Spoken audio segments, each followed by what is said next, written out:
tardes, bienvenidos a esta sesión inaugural del ciclo que desarrollará la sección de Ciencias Jurídicas y Políticas durante este año dedicado a las bases para la reforma constitucional.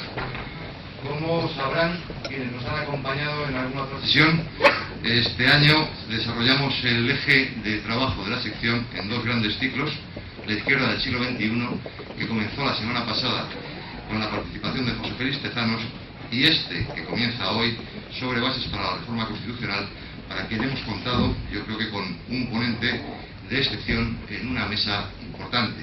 Me acompañan el vicepresidente de la sección, don Ramón Peralta, que me sustituirá, ya que por un compromiso que no puedo eludir tendré que ausentarme en breves momentos, aunque no quería dejar de estar ni con ustedes ni sobre todo con nuestros invitados en el arranque de este ciclo tan largamente acariciado y que felizmente se materializa hoy en esta primera sesión.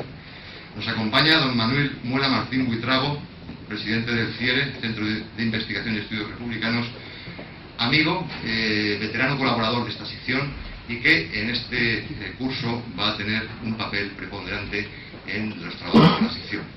Y finalmente nuestro invitado de excepción, don Alberto Recarte, quien será presentado de un modo más cabal que lo haga yo ahora por don Manuel Muela, a quien le tengo que agradecer muy sinceramente el que nos acompañe hoy aquí, sabiendo que justamente en este tiempo en el que él acaba de publicar el segundo informe Recarte, que está dando una extraordinaria difusión, pues se ve seguramente con muchos compromisos, lo cual pues nos lleva evidentemente a subrayar el agradecimiento en cuanto que ha buscado y ha encontrado la ocasión de acercarse a esta docta casa para hablarnos de un tema de importancia, justamente la actual crisis económica española, posibles soluciones, aunque efectivamente es una intervención, como nos señalaba ahora previamente al comienzo del acto, que va a estar muy enfocada a la que son el título del ciclo del curso específico de bases para la reforma constitucional. Para mí es una gran satisfacción, desde luego, el contar con la presencia de esta mesa, y sobre todo es una enorme satisfacción ver esta sala Ciudad de Úbeda llena a rebosar en lo que es un ambiente de gran ocasión que lamentamos no haber usado, y también porque ya estábamos todos aquí y cambiarlo no era posible, una sala más amplia, el salón de actos de la casa, que estaba hoy ocupado como un alquiler y que en principio pues nos hizo inevitable el venir aquí. Quizás el propio desarrollo de los actos que ha habido en el salón de actos nos hubiera permitido trasladarnos, pero una vez estando ya aquí también pensamos que valía la pena el quedarnos y empezar cuanto antes, por lo cual no me quiero yo tampoco extender ya más y simplemente reiterarles la bienvenida, reiterarles mi agradecimiento y pasarle la palabra a don Manuel. Muy buenas tardes a todos. Buenas tardes. Desde que se inició la crisis económica en el verano de 2007, ha ido tomando cuerpo en España la idea que solo algunos planteábamos con anterioridad de que los españoles nos enfrentamos a una doble crisis, política y económica, lo que se llama una crisis sistémica, porque el modelo español de los últimos decenios estaba cimentado sobre la construcción de un Estado hipertrófico, el llamado Estado de las autonomías, muy costoso y poco eficaz, que no ha sabido sembrar en el país, en su tejido productivo y educativo, los recursos ingentes provenientes de la Unión Europea y de la propia recaudación fiscal producida por un crecimiento que ahora descubrimos que ha tenido un exagerado componente especulativo. Por ese motivo, y también por las incertidumbres que ello genera, pensábamos en el Centro de Investigación y Estudios Republicanos que sería de interés conocer las diferentes opiniones y propuestas para concretar proyectos de cambio alternativos en un momento en el que la sociedad española sufre los efectos devastadores de la crisis en medio de una aguda orfandad política que se deriva, en nuestra opinión, de la esclerosis del sistema político español y de la incapacidad de los partidos dominantes, que son profundamente oligárquicos, para transmitir propuestas de cambio adecuadas a las exigencias del tiempo actual. Lo consideramos importante para recuperar dos sentimientos fundamentales hoy perdidos: la confianza y la seguridad. Ese pensamiento ha encontrado eco en el Ateneo de Madrid, concretamente en su sección de Ciencias Jurídicas y Políticas, que ha hecho posible el comienzo del ciclo que hoy inauguramos sobre bases para la reforma constitucional, junto con otro sobre la izquierda en el siglo XXI, que se inició la pasada semana con una interesante conferencia del profesor Tezanos. Lo fundamental de ambos ciclos es que pretenden un objetivo integrador, sin sectarismo alguno, para refutar algunas ideas sobre el republicanismo marginal y extremo que no forma parte de nuestro patrimonio político y doctrinal. No somos estériles agitadores. Nuestro propósito es contribuir al crecimiento de un proyecto civilizador para España. Con esas premisas se justifica la ponencia inaugural de Alberto Recarte, porque su obra reciente lo avala como uno de los pocos estudiosos que se ha acercado a las entrañas de nuestra crisis con dos trabajos recientes: el informe Recarte 1, publicado en 2009 sobre el sistema financiero español, y el informe Recarte 2, el desmoronamiento de España, publicado en 2010, en el que el autor afirma que sin cambios políticos previos e importantes, España no saldrá de la crisis. Alberto Recarte es madrileño, licenciado en Derecho y en Ciencias Económicas por la Universidad Complutense y pertenece al prestigioso cuerpo de técnicos y economistas del Estado. Ha desempeñado puestos de responsabilidad en el servicio diplomático y también en la presidencia del gobierno en la época de Adolfo Suárez. Ha sido consejero delegado de la Caja Postal de Ahorros y consejero de la Caja de Madrid. En la actualidad desempeña cargos ejecutivos y de consejo en diferentes empresas privadas. Su obra se sostiene sobre los pilares del pensamiento liberal, pero no de ese liberalismo descarnado que se vende en algunos medios. Su liberalismo entronca con la tradición liberal española, que pretende la dignificación y la eficacia del Estado, porque un país como el nuestro, el Estado no solo es necesario, sino que resulta imprescindible para lograr la educación y el bienestar de los españoles. Por eso, su obra última es una llamada de atención para que España y los españoles recuperemos el rumbo perdido en libertad y en democracia. Esa es su propuesta, que esperamos oír de nuevo en su ponencia de hoy. Tiene la palabra.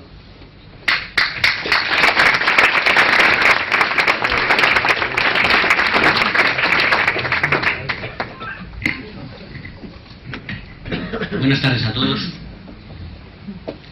Gracias en primer lugar al Ateneo por invitarme a inaugurar este curso de conferencias sobre la reforma constitucional, a Pedro López Arriba, a Ramón Peralta, que me acompaña, así como a Manuel Muela por la presentación tan elogiosa que ha hecho de mi persona.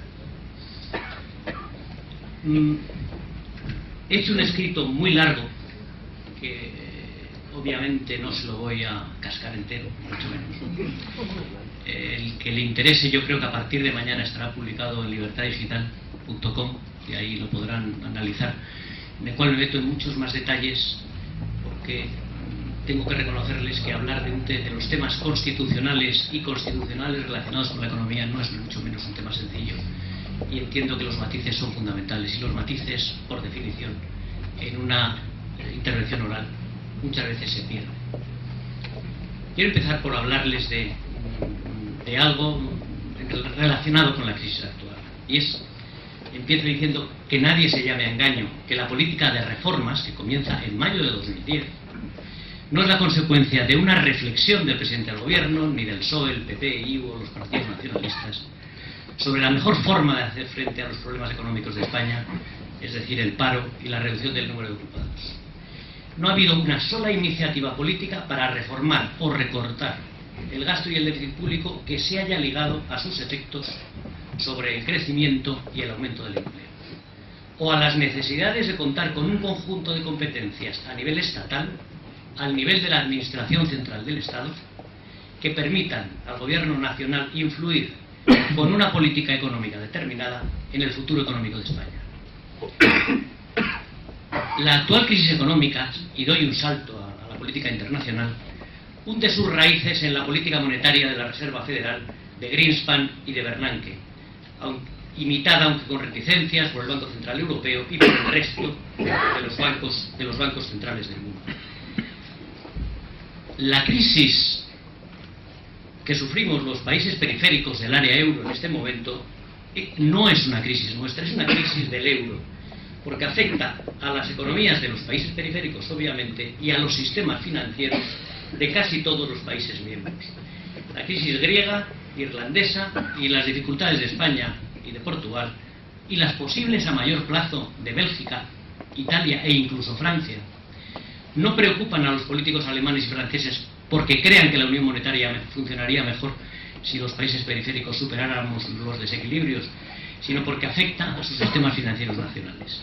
El temor de los países centrales de la eurozona es tener que volver a recapitalizar sus sistemas financieros con fondos presupuestarios por la dificultad que entraña explicar a las poblaciones de los países afectados que eso se hace por el papel que juegan las entidades financieras en una economía moderna, algo de difícil comprensión por parte de todo el mundo. Traigo este tema a colación, el de la política monetaria expansiva, por una doble razón, porque es el origen último de la crisis que padecemos y porque es un ejemplo de cómo las consecuencias del traspaso de las competencias nacionales sobre la moneda a una entidad supranacional, la Unión Monetaria Europea y el Banco Central Europeo, se ha saldado con un fracaso estrepitoso por haberse llevado a cabo sin una reflexión suficiente, sin otras medidas adicionales y por haber integrado precipitadamente a países como España que todavía no tenían consolidadas unas políticas efectivas del control del crecimiento de los salarios y de la inflación. A nivel nacional siempre había habido dudas respecto a qué grado de independencia debían tener los bancos centrales de cada país. Finalmente se impuso la tesis de que los posibles errores de los burócratas de los bancos centrales serían menos graves que las que cometieran los políticos gobernantes de cada país en cada momento histórico. El temor justificado a la prodigalidad de los políticos no se ha resuelto en ninguna parte, casi, como veremos después con matices, con normas constitucionales, porque son de difícil definición, para limitar esos posibles excesos, sino con el recurso a acudir a los poderes mágicos de un conjunto de tecnócratas supuestamente capaces de decir cuál es la mejor política monetaria en cada momento a la vista de la situación económica que se supone que son capaces de analizar mejor que otras personas. La Unión Monetaria Europea no parecía tener dudas respecto al tipo de compromisos constitucionales de hecho a que se obligaba. En los estatutos del Banco Central Europeo se especifica que su única obligación es controlar la inflación, si bien no se especifica cuál sería la tasa admisible de esta inflación, pero que se ha aproximado en torno al 2%. Sí existe, pues, un compromiso estatutario que es parte de los tratados europeos que marcan cuál debe ser el comportamiento del Banco Central Europeo. Un compromiso que no se ha respetado, pues al control de la inflación se ha sumado, sin apoyo legal ni estatutario, el objetivo de ser el banquero en última instancia de la eurozona y el de rescatar a los sectores públicos de los países miembros que lo necesitarán con el fin último de salvar al euro. Creo que es un ejemplo claro de la dificultad y las limitaciones de intentar fijar objetivos legales de carácter constitucional o no en materia de política monetaria. La única alternativa, sí, en esto, para conseguir un automatismo, sería la introducción de algo parecido al patrón oro o la renuncia a un sistema monetario basado en la reserva fraccionaria. Algo a lo que ningún país se ha atrevido, porque la experiencia histórica nos dice también que si la situación económica se endurece, en el país que haya hecho ese tipo de reformas, lo que se plantearía inmediatamente sería una modificación legal o constitucional que renunciaría inmediatamente a ese automatismo que limita, de hecho, la política monetaria. Y quiero recordar la forma en que el presidente Nixon abandona en un momento determinado, en 1971, el patrón oro porque era lo que convenía a la política monetaria de Estados Unidos en ese momento. Volviendo a España, nos enfrentamos, yo entiendo, como problemas económicos inmediatos a 4 problemas: el funcionamiento del euro y la política monetaria y crediticia del Banco Central Europeo, En segundo lugar, la solvencia y la liquidez del sistema financiero español, en particular de las cajas de ahorro. En tercer lugar, el déficit y el endeudamiento de las comunidades autónomas. En menor grado, cuantitativamente, la situación de insolvencia de muchos de los 8.108 ayuntamientos españoles. E igualmente preocupante es el déficit y la deuda de la Administración Central y de sus organismos autónomos, tanto de la Seguridad Social como del Servicio Público de Empleo. En cuarto lugar, yo creo que el cuarto mayor problema, quizá el mayor, a largo plazo, es el funcionamiento del mercado de trabajo, que es una de las causas de que en España el empleo sea escaso y de que no existan empresas de tamaño medio y grande, lo que dificulta el aumento de la productividad y competitividad de la economía. El papel destructivo de los sindicatos en relación con todas esas carencias es mayor del que se imagina, pues su financiación les permite no tener que responder ante nadie de lo acertado o erróneo de sus actuaciones. Y no está de más recordar que los sindicatos son las únicas sociedades que nunca han publicado sus cuentas, a pesar de nutrirse básicamente de subvenciones públicas. El quinto problema es la corrupción en las administraciones públicas, un problema de mayor envergadura en las entidades locales, pero que también aparece en las autonomías y en la administración central.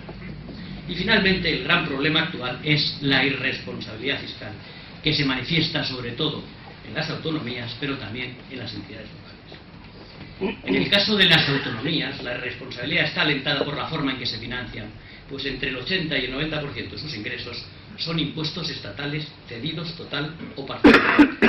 El origen de la irresponsabilidad es la política de los partidos nacionales mayoritarios de transferir cada vez mayores competencias exclusivas del Estado a las autonomías, acompañadas de una mayor transferencia de recursos financieros, pero con una renuncia expresa a controlar el ejercicio de esas competencias, un tema que después analizaré con más detalle.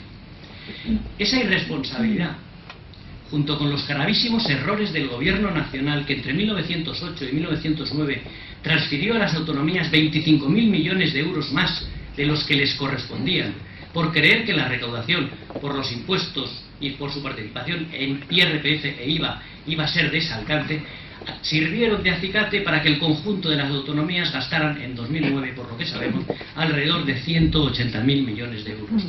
De esa cifra, 20.000 millones fueron ingresos que ahora tienen que devolver, y 23.000 millones fue el déficit declarado en el que incurrieron. En conjunto, por tanto, el gasto autonómico fue superior en 43.000 millones de euros a lo que debería haber sido.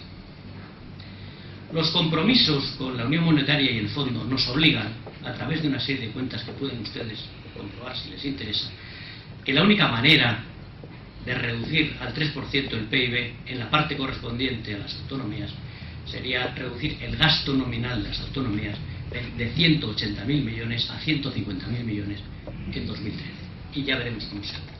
La responsabilidad ha alcanzado igualmente y mayores cotas incluso en la administración local, que reciben, en contra de lo que se dice habitualmente, entre el 30 y el 40% de sus ingresos por la vía de las transferencias de la administración central, y que han diseñado unas administraciones que están basadas no en unos ingresos ordinarios, en los extraordinarios derivados de la burbuja de estos años, la burbuja inmobiliaria de estos años. El gasto total de los ayuntamientos superó en 2008 los 45.000 millones de euros, mientras que sus ingresos ordinarios probablemente no superaron los 30.000. Y ese es el entorno en el cual se van a mover los ingresos, excepto que sigan subiendo tasas e impuestos las administraciones entes locales en los próximos años. Y recordar que también los ayuntamientos recibieron 5.000 millones de más de los que les correspondían en 2009 por el error del cálculo recaudatorio del gobierno, que les impulsó a incrementar su gasto y que ahora tienen que devolver. Todavía no sabemos si la economía española será capaz de resolver esos problemas a los que he hecho referencia. Y me voy a centrar en dos: el de la falta de recursos de las cajas de ahorro y el tema del gasto público total, el poder reducir el déficit público hasta lo negociado con la Unión Europea, que fue el 9,3 el año pasado, que parece que se cumplió, no sabemos muy bien todavía cómo, aunque sí les aseguro que si no llegamos a tener una inflación del 3% el año pasado, los ingresos del Estado no habrían sido ni mucho menos suficientes para cumplir el objetivo de déficit. En definitiva, muchos de los impuestos, sobre todo el IVA, se recauda sobre el PIB nominal. Y la subida de la inflación hasta el 3% es el factor determinante que explica cómo, con unas reformas relativamente cortas y tardías, hemos sido capaces, aparentemente, de cumplir el objetivo del 9,3%. El 6% es el objetivo para este año. Me pregunto, entrando en el centro del ciclo de este tema, que si sería posible el tipo de crisis que tenemos no se hubiera planteado si hubiera habido cláusulas constitucionales que hubieran limitado el intervencionismo público, la discrecionalidad del gasto público, y si se hubieran aplicado los límites que existen respecto al tamaño de los déficits públicos permisibles. Porque, aunque no figuren en nuestra Constitución, sí hay unos objetivos que figuran en los tratados de la Unión Europea, en el Tratado de Lisboa y en el Tratado de Maastricht, así como en una ley específica española. En el caso de la Unión Europea, saben ustedes que existe el acuerdo a nivel de tratado de que los déficits públicos de los países miembros nunca sobrepasarían el 3% anual y que la deuda pública de los países no sobrepasaría el 60%. Esos dos objetivos se han incumplido, aunque sea a nivel de tratado. Y por parte de la legislación española existe, como consecuencia de una modificación legal que introdujo el vicepresidente Solbes cuando llegó al gobierno, la ley de estabilidad presupuestaria se modificó de tal manera que a lo que se obligaba el gobierno era a mantener la neutralidad fiscal, el equilibrio fiscal a lo largo del ciclo económico, como si alguien pudiera definir lo que es el ciclo económico, cuándo empieza, cuándo termina y cómo, por tanto, se puede hacer esos cálculos. Esas limitaciones legales, por tanto, incluso a nivel de organismos como la Unión Europea y la Unión Monetaria Europea, no han servido realmente para moderar el déficit. No sirvieron para moderarlo a Francia y Alemania entre 2000 y 2003, que fueron los años en que incumplieron esos dos países con el apoyo de la Comisión Europea, y ciertamente no ha servido, ni siquiera se ha intentado utilizarlos para cumplirlos en la crisis actual. Cuando nos integramos en la Unión Monetaria, se hizo una transferencia, una de las transferencias, en principio la más importante y parecía que la única.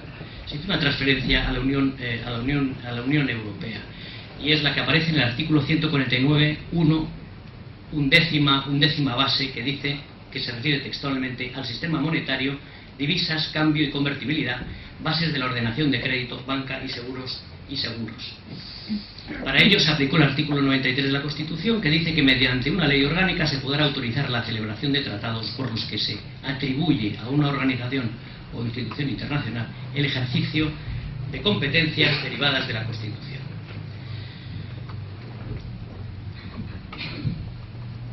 Por este tratado, lo que se cedió fue no toda la competencia de la 11ª cláusula, sino solo la referente a lo que es sistema monetario, divisas, cambio y convertibilidad, y el Estado mantuvo para sí las bases de la ordenación del crédito, banca y seguros. Y hago esa distinción porque esa segunda parte tiene que ver, desde mi punto de vista, con la crisis de las cajas de ahorro. En relación con la primera, es evidente que nuestra Constitución no hace una referencia confusa e incompleta a algo que es fundamental para un Estado moderno, que es todo lo que tiene relacionado con la política monetaria, y no valora las competencias a las que de hecho ha renunciado y que ahora se están poniendo mucho más de manifiesto, tanto para el Estado español como para los otros 16 países miembros que se han integrado en la eurozona. Hasta tal punto que en estos momentos, a principios de 2011, lo que se está discutiendo en el seno de la Comisión Europea y el ECOFIN es la necesidad de que la competencia sobre la política monetaria sea acompañado, entre otras, de la de supervisión y control de la política presupuestaria de los 17 países miembros, en abierta contradicción con la letra y el espíritu del Tratado de Maastricht. porque el Tratado de Maastricht prohibía además expresamente el salvamento de los sectores públicos de los países miembros, lo que incluía la prohibición de comprar deuda pública de dichos países y la de otorgar créditos a los Estados miembros o a las entidades financieras en ellos domiciliadas. La única misión reconocida del Banco Central Europeo era la de controlar la inflación. Unas limitaciones constitucionales que se han incumplido ya en el caso de Grecia e Irlanda y en el de países como Portugal y España, cuyas entidades financieras y bancos nacionales han podido descontar activos financieros del Banco Central Europeo y recibir líneas de crédito indefinidas sin garantías y a bajos tipos de interés. El Tratado de Maastricht no se está respetando.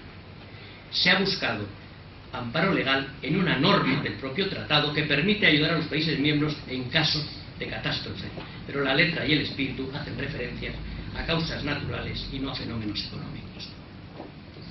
La única defensa de esta ilegalidad es que las consecuencias de un estallido prematuro del euro podrían ser en estos momentos desastrosas para las economías de todos los miembros, los acreedores y los deudores. Pero es una situación que debería resolverse modificando los tratados de Maastricht y de Lisboa para legalizar el control de la política presupuestaria, la supervisión que se ha propuesto de los sistemas financieros, así como los criterios para la aportación de fondos estatales al fondo de rescate de la eurozona y de las normas para su utilización. Los partidos políticos españoles, y esto es quizá lo más importante, nunca se plantearon si se trataba de una competencia fundamental, de las que requieren una modificación formal de la Constitución, algo que sí hicieron algunos de los otros 16 miembros de la eurozona. De hecho, el Consejo de Estado opinaba que prácticamente todas las competencias podían transferirse, porque lo que se transfería era el ejercicio de la competencia y no la competencia en sí. Un argumento erróneo en el caso del Tratado de Maastricht, porque no se prevé la posibilidad de que ningún Estado miembro pueda retirarse del mismo. Y una opinión esa del Consejo de Estado sin contraste legal, porque ni siquiera el Tribunal Constitucional, a pesar de todos sus defectos, pudo pronunciarse sobre el tema, porque ninguno de los que estaban legitimados para hacerlo hizo la consulta pertinente, y nuestro malhadado tribunal solo puede pronunciarse si alguien le consulta, nunca de verdad. Es seguro que un referéndum en 1997 se habría aprobado sin ningún problema, tanto por el deseo de los partidos políticos de ser considerados europeístas como por el apoyo social que significaba en esos momentos la apertura al exterior y la integración en las instituciones europeas que garantizaban esa integración en las comunidades europeas. Lo llamativo es que se consideró una decisión menor cuando en realidad ha alterado profundamente la naturaleza de nuestro Estado, al igual que ha ocurrido en otros 16 países. Esto es respecto a esa competencia concreta. La otra parte de la competencia que tiene que ver con el sistema monetario, de las bases de la ordenación del crédito, banca y seguros, la evolución grave que ha ocurrido es que el Estado, el gobierno, los sucesivos gobiernos han ido permitiendo a las comunidades autónomas que se fueran apoderando vía modificaciones estatutarias y vía aprobación de leyes específicas en las autonomías en las cuales había domiciliadas y hay domiciliadas cajas de ahorro, que se fueran apoderando de esas cajas de ahorro, de sus órganos de dirección, a los cuales marcaban directa e indirectamente cuál era la política crediticia y la política inversora, ocupando una competencia que pertenece en exclusiva al Banco de España y al Ministerio de Economía y Hacienda, pero que el gobierno de la nación nunca protestó hasta que esta crisis se ha puesto de manifiesto. Solo cuando estalla la crisis en mayo de 2010 y España corre uno de los primeros pasa por una de las situaciones de escasa liquidez y de potencial suspensión de pagos, solo en mayo de 2010 y por decreto ley el gobierno modifica entre mayo y junio la regulación de las cajas de ahorro y crea el FRO, el Fondo de Regulación Ordenada Bancaria, para poder intervenir en las entidades financieras con problemas de solvencia. Un FRO, por cierto, recurrido al Tribunal Constitucional por dos autonomías del PP, concretamente Madrid y Galicia, y otras dos del PSOE. Son dos ejemplos, los del Tratado de Maastricht y el de la invasión de competencias exclusivas del Estado por parte de las autonomías en el caso de las cajas de ahorro, que se han saldado con modificaciones fundamentales de orden constitucional. pero sin ningún refrendo legal en el caso europeo, ampliando las competencias de la Unión Monetaria Europea y recuperando, en el caso de las cajas de ahorro, competencias ocupadas ilegalmente por las autonomías. Pero ni la Constitución española ni el Tratado de Maastricht han servido, y eso hay que recalcarlo, para controlar a la Comisión Europea y a los gobiernos españoles.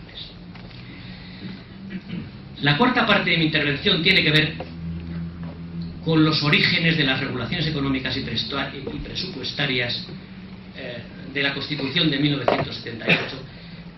Al que le interese lo puede leer en la página web en Libertad Digital, porque tiene que ver sobre todo con las raíces históricas de nuestra Constitución, que explican por qué tenemos la Constitución que tenemos. Solo me permito hacer referencia a que en 1978 la situación era y el deseo de los españoles era conseguir pasar de la dictadura a la democracia de una forma pacífica, y que el programa de la UCD era pasar de la ley a la ley. Y dentro de este objetivo, bueno, pues a este objetivo colaboraron partidos como el Partido Comunista, que era marxista-leninista y seguía creyendo, como hoy todavía, en la dictadura del proletariado. El PSOE se declaraba marxista y era tan defensor de un sistema federal o confederal como los partidos nacionalistas. Y en la UCD convivían malamente tecnócratas franquistas evolucionados, liberales, socialdemócratas y cristianodemócratas, con ideas encontradas sobre los principios que debían regir en una economía definida como de mercado, en la que los poderes públicos garantizan y protegen en su ejercicio, y la defensa de la productividad de acuerdo con las exigencias de la economía en general y, en su caso, de la planificación, como dice el artículo 38 del texto constitucional. En aquel momento, en Europa,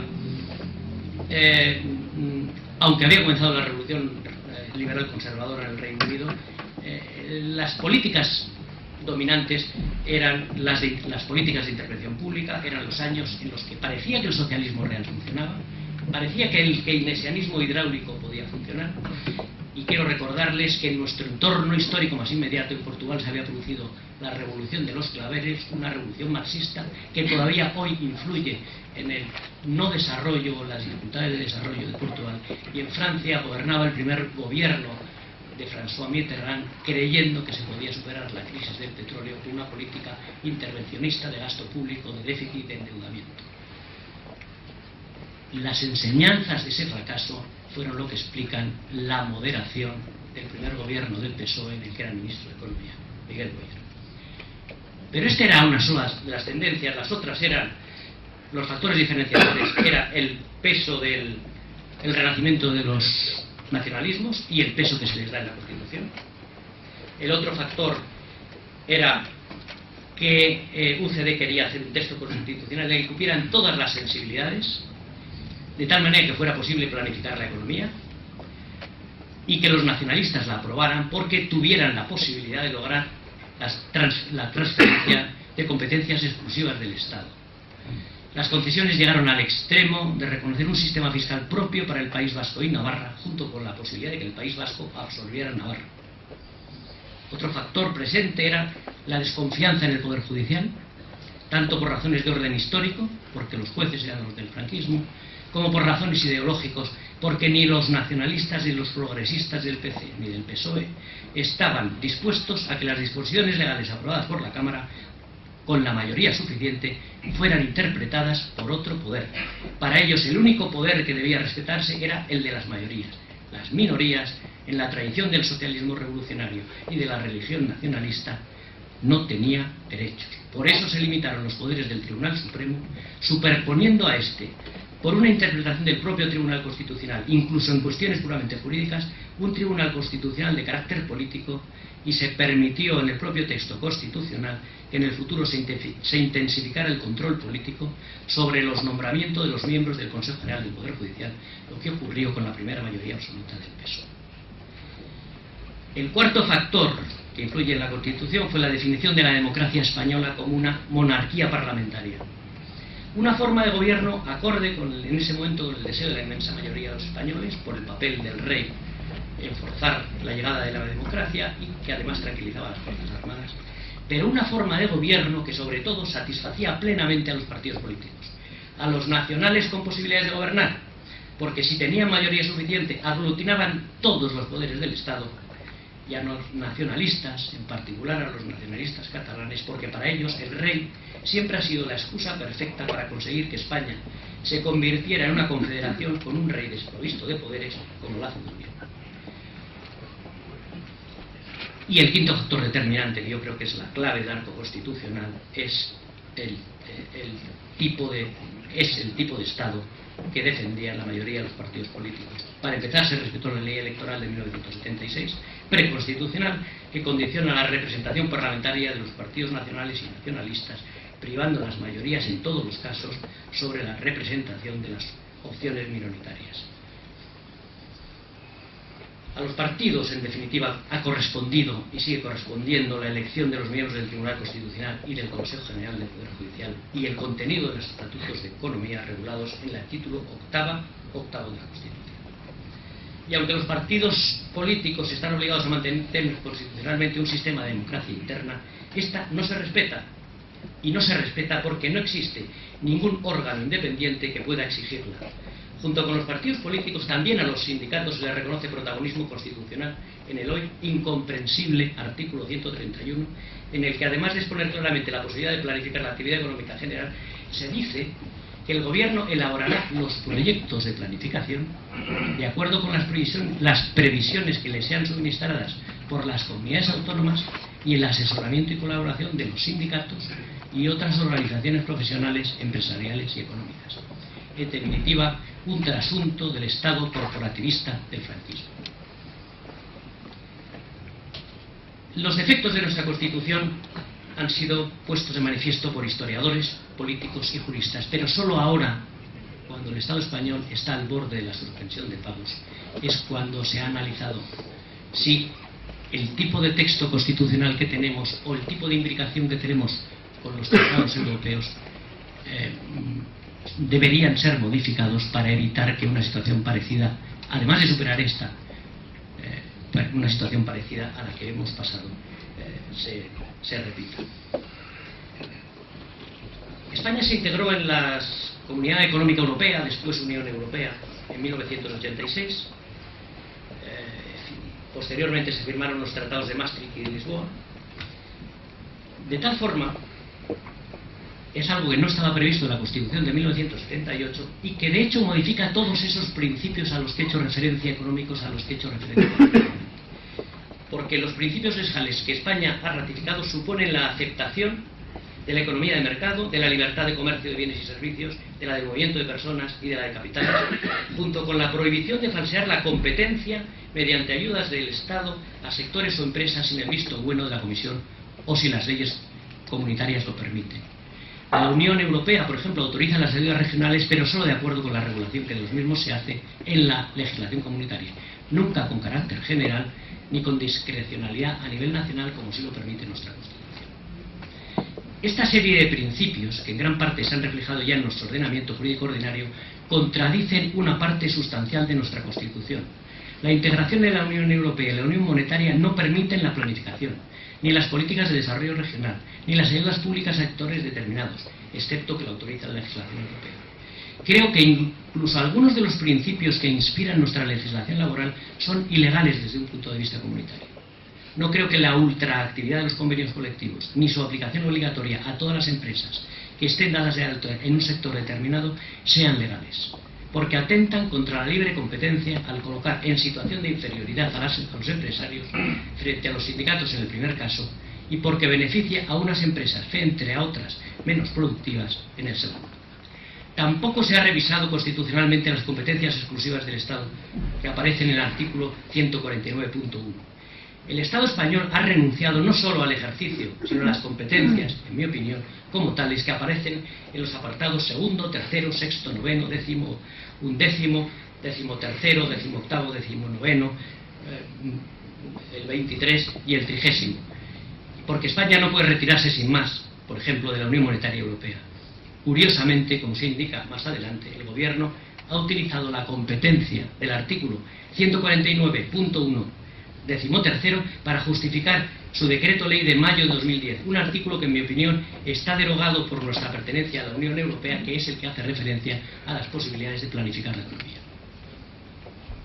¿Cuáles son las consecuencias de estos principios políticos y la forma y de nuestra integración en la Unión Europea? Primero, la monarquía parlamentaria se ha transformado en un régimen en el que el Ejecutivo y el Legislativo son un solo poder y en el que el Poder Judicial no es independiente.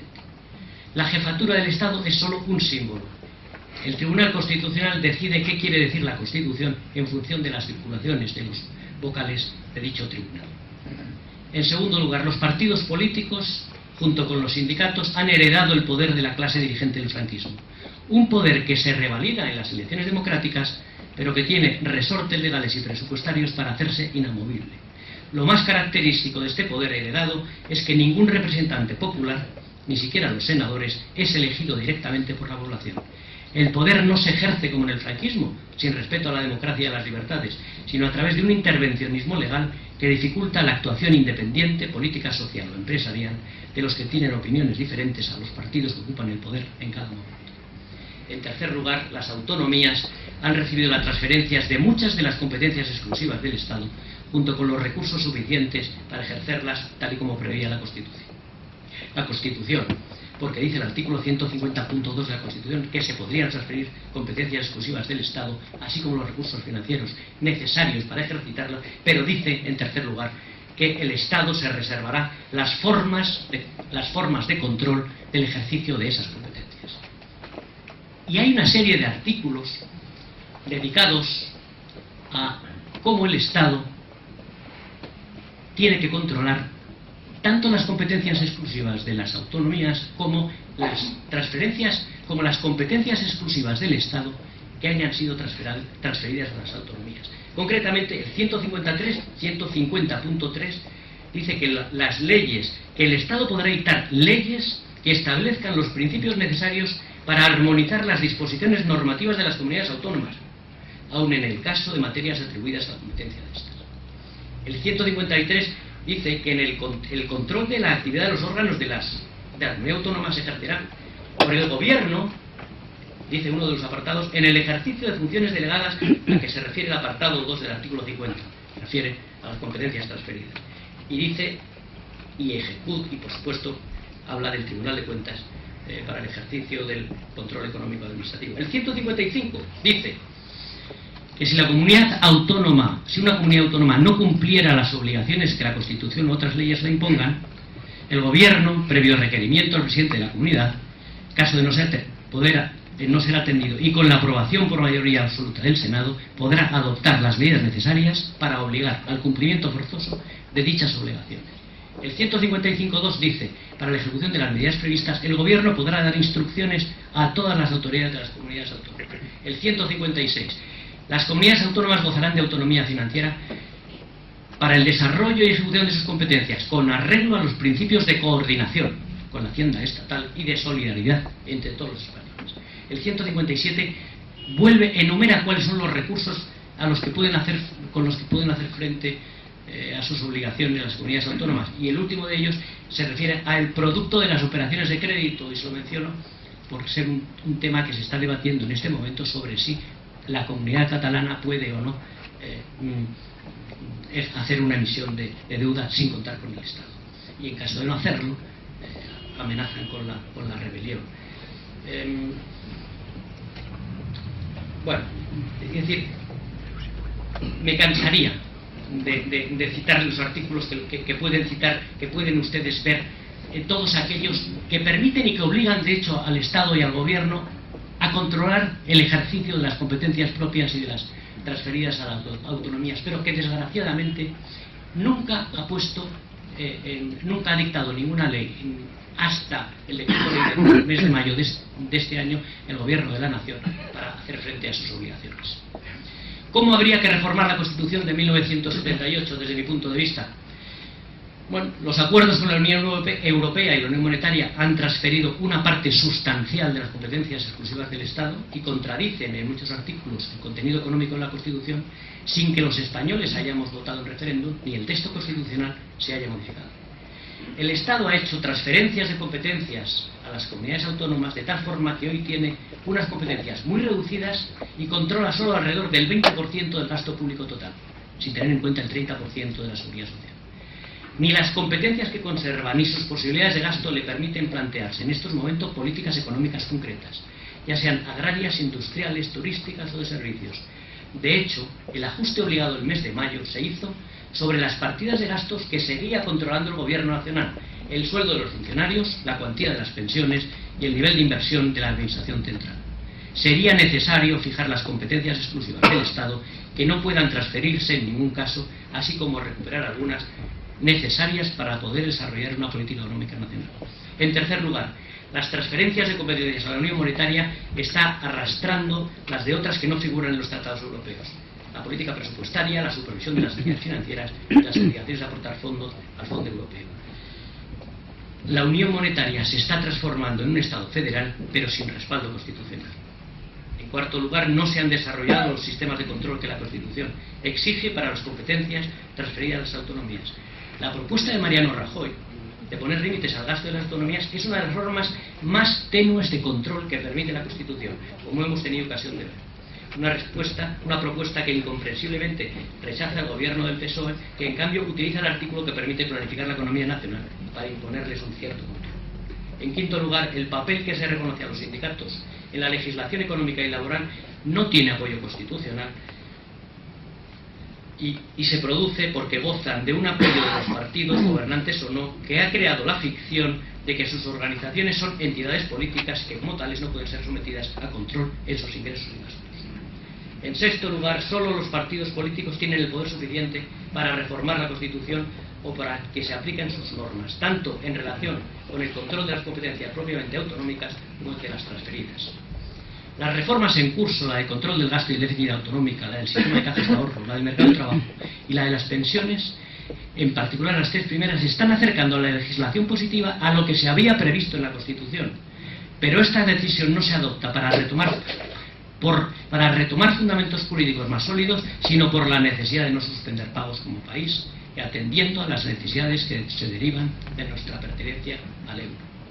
Sería necesaria una reforma de la Constitución para simplificar la posibilidad de hacer reformas de todo tipo, políticas y económicas, acudiendo mucho más directamente a la convocatoria de referéndums y evitando la necesidad de mayorías cualificadas, incluso de votaciones en las dos cámaras, para lo cual sería necesario modificar el artículo 166 de la propia Constitución, así como los siguientes, el 167 y 168. Esta reforma constitucional permitiría que nuestra norma constitucional se adaptara a las necesidades políticas y económicas de España en cada momento.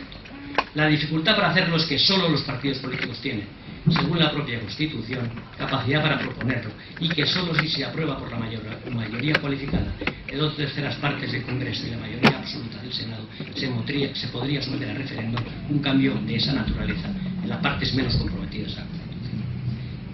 En noveno lugar, sería necesario, pero que sin duda es más complicado, que se reconociera la independencia del Poder Judicial y que el Tribunal Supremo sustituyera al Tribunal Constitucional, que tendría que desaparecer como único intérprete de la Constitución.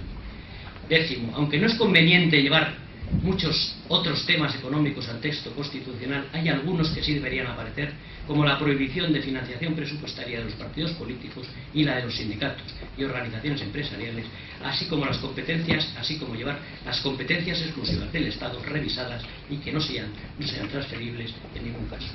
Finalmente, será en su momento imprescindible modificar el texto constitucional y someterlo a referéndum para que la Unión Monetaria pueda legalmente condicionar la política presupuestaria a la supervisión bancaria y la participación en el actual fondo de rescate.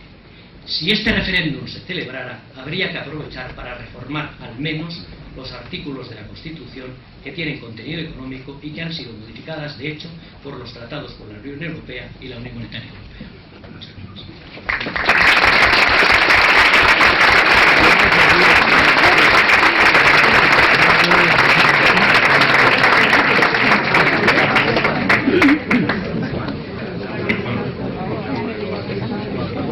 Bien, después de esta magnífica exposición de Alberto Recarte, me corresponde a mí como presidente de la sección de Ciencias Jurídicas y Políticas de la Unión presentación e iniciar el debate. Luego se va a haber un turno de palabra para todos aquellos que quieran intervenir. Claro, aquí se nos ha planteado un análisis de la actual crisis, un análisis de la crisis económica política actual. Todo esto viene muy a cuento de este ciclo, que es un ciclo que se titula Bases para la Reforma Constitucional, porque eso es lo que queremos destacar con este primer acto, la nueva dirección de esta sección de Ciencias Jurídicas y Políticas del Ateneo. Este país necesita una reforma política en profundidad. España necesita una reforma política. El señor Recarte, con el que estoy de acuerdo en gran parte de su análisis y de sus posibles soluciones, plantea que el Estado español está al borde de la supresión de pagos. Y aquí entra en juego, pues, consecuencia del ingreso de España a la Unión Europea, una Unión Europea que hay que decir su verdadera faz actual, tal y como está planteada, que es básicamente el eje Francia-Alemania y los países periféricos, que así nos denominan ya de una manera descarada, países periféricos respecto de un eje. Entonces, está montado esto sobre todo para que Francia y sobre todo Alemania tengan un mercado. En Alemania, pues, su Producto Interior Bruto cerca del 50% depende de la exportación. No olvidemos este dato. Se ha planteado aquí el déficit y deuda de las administraciones públicas con 4 niveles administrativos, uno de los errores que vamos a ver del actual texto constitucional, la irresponsabilidad fiscal de esas entidades inventadas que son las comunidades autónomas y cada día pues, nos resultan más caras y resulta más clara su inviabilidad. La irresponsabilidad fiscal, gasto desbocado de las comunidades autónomas, financiación de sindicatos, financiación pública de sindicatos, partidos, reuniones empresariales, etcétera, etcétera. Todo está financiado, toda esta sociedad financiada por todos los contribuyentes, que resulta que estamos afiliados a todos los partidos y a todos los sindicatos y a todas las confesiones religiosas, etcétera. Todo esto plantea, y así iniciamos el debate, la necesidad de una reforma constitucional, que es lo que planteamos aquí. Es decir, aquí no caben medias tintas. Llegados al año 2011 no caben las medias tintas. Es que no hay división y control entre poderes en esta Constitución, que es uno de los ejes básicos de toda Constitución. Es que la transición no fue una maravilla, fue básicamente una chapuza. Hay que empezar a decirlo ya. La consecuencia de la transición jurídico-política de mayor rango es la actual Constitución, que es la que nos ha llevado a donde estamos en estos momentos. Eso no lo podemos olvidar. No es que el señor Zapatero es muy malo y lo hace todo muy mal, no. El señor Zapatero solo es una consecuencia de algo que empezó en la década de los 70. No hay división y control entre poderes, lo ha destacado aquí el señor Recarte de una manera muy bien y muy gráfica. Es que los españoles no elegimos directamente al jefe del Poder Ejecutivo, que tendría una gran legitimidad en todo el Estado y acabaría con, pues, en buena medida, con las peleidades separatistas de alguna parte del territorio. Es que no tenemos un diputado de distrito que nos represente en las Cortes. Los españoles, cuando vamos a votar, cogemos una lista que previamente nos han confeccionado desde la cúpula de un partido. Se acabó toda nuestra participación democrática. Por tanto, el Parlamento no representa a los ciudadanos en la práctica. El Poder Judicial no es independiente. El Poder Judicial depende de los partidos políticos, como se ve cuando se eligen a los miembros del Consejo del Poder Judicial o del Tribunal Constitucional. El tribunal, que estoy de acuerdo con el señor Recarte, es perfectamente suprimible, porque se creó para controlar al Poder Judicial. Es una instancia de los partidos políticos, una instancia política básicamente para controlar al Poder Judicial, sobre todo al Tribunal Supremo. Las funciones del Tribunal Constitucional las puede desempeñar una sala constitucional del Tribunal Supremo perfectamente por señores profesionales de la magistratura, no por señores designados por los partidos políticos. Lo mismo puede decir del Consejo, de los fiscales, etc. Y claro, llegamos al punto final, es decir, el estado de las autonomías. El estado de las autonomías vigente hay que empezar a hablar con claridad, manifestando que fue un error. Fue un error. ¿Por qué es un error? Es un error porque primero se inventó, se creó de la nada, ex novo. Decidieron unos señores que había que crear 17 entidades autónomas con sus gobiernos, parlamentos, etc. Esta fue la realidad, cuando ni se pretendía, ni había opinión pública en favor de esto, ni nada. Básicamente había dos territorios donde sí que había un movimiento social por lo autonómico y nada más, nada de por independentista ni nada parecido. Con lo cual hubiera bastado el proceso de descentralización política. Porque realmente España es un Estado unitario por lo menos desde principios del siglo XVIII, desde hace 3 siglos. Y el problema es que es incompatible esa concepción unitaria del Estado con la invención del Estado de las autonomías. Incluso esta Constitución prevé un artículo 152 que permite entregar sin límites competencias del Estado a las comunidades autónomas, sin límite objetivo. Esto unido al sistema electoral, que favorece en buena medida a los partidos de ámbito regional, la fórmula proporcional corregida existente, lo que provoca es que cuando hay que elegir al jefe de gobierno, resulta que este señor, aunque tenga un respaldo del 40% de los votos y no tiene la mayoría absoluta del Congreso, depende de 10 o 12 diputados soberanistas.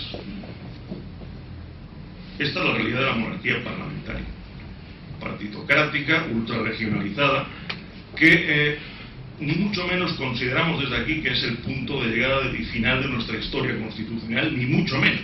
Lo que empezó en las Cortes de Cádiz no puede terminar en esto, de ninguna manera.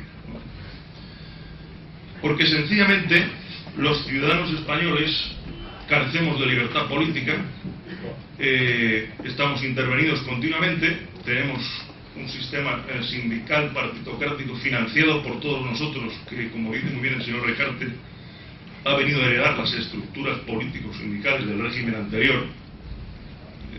Me parece una apreciación muy adecuada.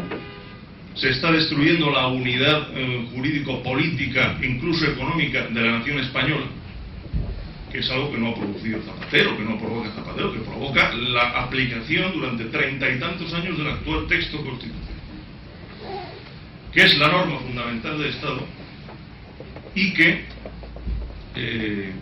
desde aquí proclamamos la necesidad de su reforma en profundidad. ¿Por qué? Si sigue aplicándose esta Constitución, se va a deshacer la sociedad y la nación española. Señores, es que es así. Luego se produjo la entrada de la Unión Europea, que iba a ser el bálsamo y la solución a todos nuestros problemas. Recuerden los años 80, el debate europeísta, entre comillas, cierto papanatismo de la clase política, que nos ha llevado 20 años después en lo que estamos, al borde de la intervención, la consideración de país periférico, etc. Bueno, pues este es el debate. Este es el debate de la necesidad de la reforma constitucional que hemos iniciado con Alberto Recarte, y que, bueno, quiero dar ya la palabra a todos aquellos que quieran intervenir. Yo quería decir, hace unos años ejercí de consejero de la Unión Europea para la ampliación de algunos países del este en materia monetaria y financiera. Y la discusión que teníamos en Bruselas, cuando, aunque era consejero de la Unión Europea, no dejaba de ser español, decía, bueno, ¿qué hacéis con vuestras cajas de ahorro? ¿No? Parece que era un debate que existía de mucho tiempo atrás, porque si las cajas de ahorro no significaran el 50, el 55, el 58% del sistema financiero, en Europa nadie les habría puesto pegas, ¿no? Es decir, que bueno, pues si como las cooperativas de crédito 5%, 6%, no pasa nada, ¿no? Pues claro, ya había un debate intenso y fue curioso, y la opinión pública española, yo creo que se mostró un poco perpleja, cuando el único acuerdo al que llegó Zapatero con Rajoy fue la reforma de las cajas de ahorro. No hay cosas más perentorias que esto de las cajas de ahorro. Claro, era una exigencia de Bruselas. Al hilo de la exigencia de Bruselas, porque eso impide la verdadera competencia en el sistema bancario, porque si las cajas de ahorro representan el 55%, no hay verdadera competencia para España dentro del sistema bancario. La exigencia de Bruselas dice, no, todos bancos, ¿no? Entonces, ahora, pese a la crítica de las comunidades autónomas con respecto a que van a perder competencias en cajas de ahorro, la Banca Central ha cogido el toro por los cuernos y dice, no, si excepcionan los bancos, os intervengo, si estáis saneados, solamente os podéis operar a nivel regional, y si no estáis saneados, os intervengo y ya está. Y si no, sed bancos, ¿no? Y se quejan las cajas, algunas comunidades autónomas están quejando, pero no va a pasar absolutamente nada, serán bancos y ya, ¿no? Que lo que quiero decir es que hace poco hubo una sentencia del Tribunal Constitucional respecto al Estatuto de Cataluña, y algunos decían que iba a haber una revolución en Cataluña. no pasó nada. No pasó nada, así que un poquito de crítica, una semana, 2 semanas y punto, ¿no? Hace un tiempo el gobierno de Aznar hizo una ley sobre partidos políticos que se decía en el País Vasco que iba a provocar el levantamiento social irreversible. No pasó absolutamente nada. Mire, una manifestación, 2, 3 y adiós, ¿no?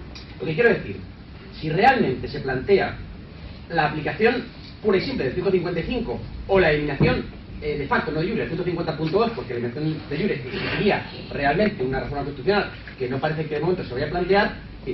No creo, sinceramente, que tampoco se produjera un movimiento masivo de la sociedad en contra de esas circunstancias. No lo pienso, es decir, que yo creo que si hay un sentimiento que parece que los medios empiezan ya a recoger, en algunos periódicos empiezan a recoger el disparate de la hipertrofia autonómica, no la autonomía como tal, sino la hipertrofia autonómica. Yo no creo que la autonomía como tal genere esa dificultad, sino la hipertrofia, que ya parece que la gente está empezando a ver, oye, esto no funciona. Pues una vez que se parecía que no funciona, yo no creo que realmente, manteniendo el texto actual tal cual está, hubiera problemas en aplicar una reforma que recentralice algunas de las competencias que han sido cedidas a las comunidades autónomas de aquella manera.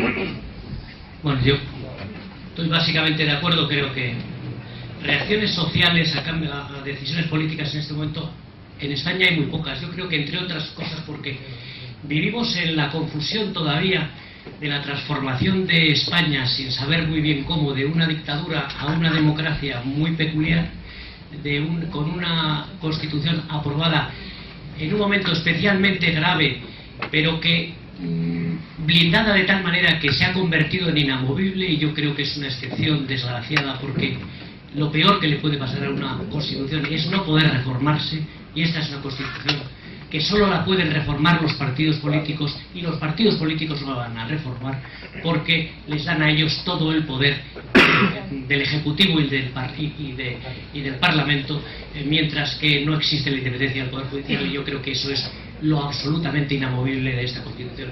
A mí lo que más me ha llamado la atención al analizar con mucho más cuidado la Constitución en lo referente a las competencias autonómicas, es que la irresponsabilidad fiscal de las autonomías, que no tienen que recaudar sus impuestos, que simplemente consiguen el 90% de transferencias de impuestos que recauda el Estado directa o indirectamente.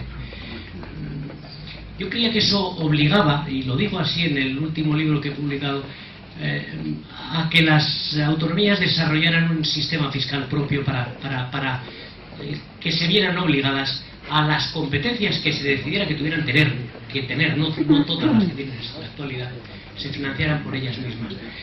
A la vista de la lectura del texto de la Constitución no hace falta, hay por lo menos 8 artículos que permiten el control de las autonomías en todas sus decisiones, que obligan a armonizar, a que estén sometidas, en definitiva, a control y a normas por parte de Hacienda y por parte del Gobierno Nacional. Lo que ocurre es que los partidos políticos españoles, los nacionales, no quieren ejercer ese control, porque en definitiva se están controlando a sí mismos en las autonomías.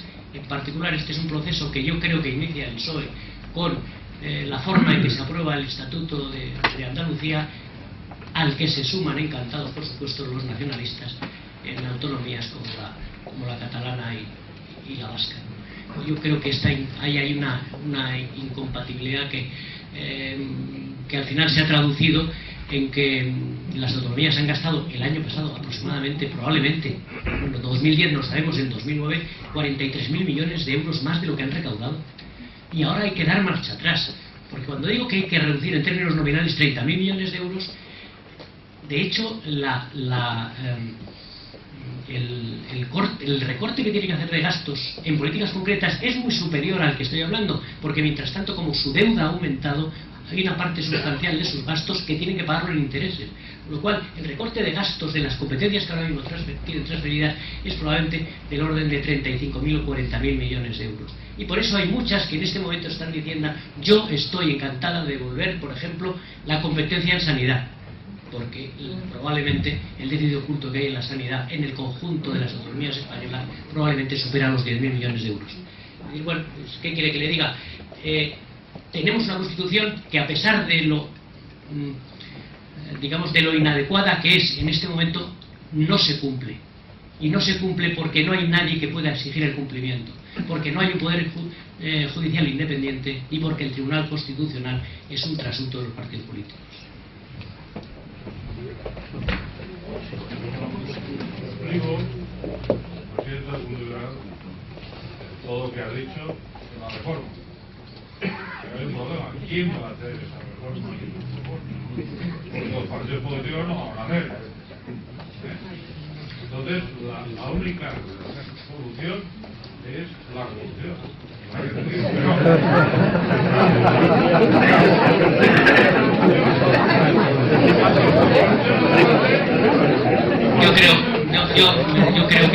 Yo creo que eso sería eso tampoco el pueblo español creo que está haciendo una revolución. Estamos, yo creo, suficientemente acomodados a casi todo. Aquí puede no regir la Constitución, el que la Unión Europea nos haya absorbido una parte sustancial de las competencias que nosotros ni siquiera, la mayor parte de la gente ni siquiera conoce, y no pasa absolutamente nada. La gente queda más tranquila y dice, bueno, mejor que nos gobiernen desde fuera porque eso es aquí, no saben. Yo creo que efectivamente existe la posibilidad difícil y complicada de otros partidos, de que surjan otros partidos, o de que en un momento determinado, por la conjunción de una serie de causas, y pueden ser una crisis similar a la que estamos pasando, los propios partidos se vean obligados a reformar la Constitución.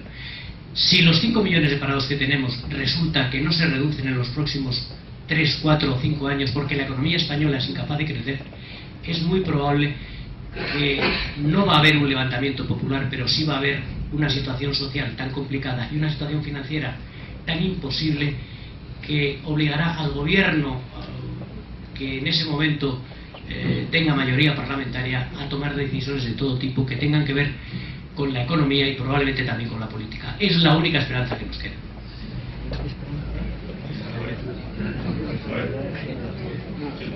Las preguntas sean breves, concretas y en voz alta. Buenas tardes. Le agradezco su conferencia. Yo no quiero ser respetuoso con ninguna de las opiniones que se han vertido, pero creo que hablar de revolución o de un proceso de reforma profunda de la Constitución pues es casi más que una quimera, o nos parecemos a Bizancio hablando del sexo de los ángeles cuando los invadían los turcos. En primer lugar, yo creo que España pues tiene un profundo atraso cultural democrático, y además atrasa, y esto viene casi del siglo XIX, donde nos hemos pasado casi 200 años de guerras civiles continuas discutiendo qué era este país. Y después, como ha dicho el señor Recarte, si la aplicación de la Constitución, si se aplicara correctamente, tal y como se establece en los diferentes artículos, pues existirían mecanismos de control para las diferentes administraciones del Estado. Pero a mi juicio son dos las grandes reformas que este país necesita. Y una es la reforma de la ley electoral, porque si no se reforma la ley electoral nunca habrá una estabilidad política necesaria en un arco parlamentario para aprobar el resto de medidas, ya sea del sector energético, que es muy importante en España y que no se habla, por ejemplo, de la necesidad de aumentar la proporción de energía nuclear que tenemos en nuestro país, que es muy baja, y en cambio estamos comprando la energía a Francia. Por supuesto, la reestructuración general de la administración, que en PP y PSOE la van a aprobar porque entre ellos se reparten el 90% de la tarta y se han convertido en agencias de colocación de sus amigos, como usted bien describe en el libro.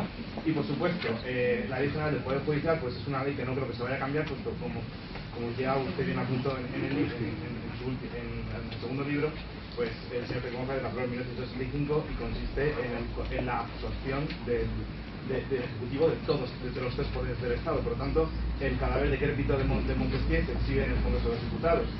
Entonces, yo quería preguntarle muy concisamente, y a tenor de las declaraciones del señor Rajoy el pasado lunes en la conferencia, en la entrevista que tuvo en Antena 3, probablemente cuando el Partido Popular llegue al gobierno de la nación y no apruebe ciertas reformas por ejemplo, el rescate competencial a las que él se niega, porque él ha dicho que está de acuerdo con la reestructuración de lo que es la gestión de las competencias, pero no la rescate competencial. ¿Cuáles son las consecuencias directas a las cuales la sociedad civil nos enfrentamos en corto plazo si estas medidas no se toman.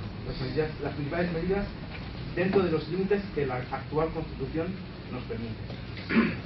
Bueno, que apostaría solo que eso de las quimeras de las reformas, bueno, será una quimera las reformas de hoy, somos un pueblo servilizado, tiene ya nuestro destino, entonces ¿qué es una quimera?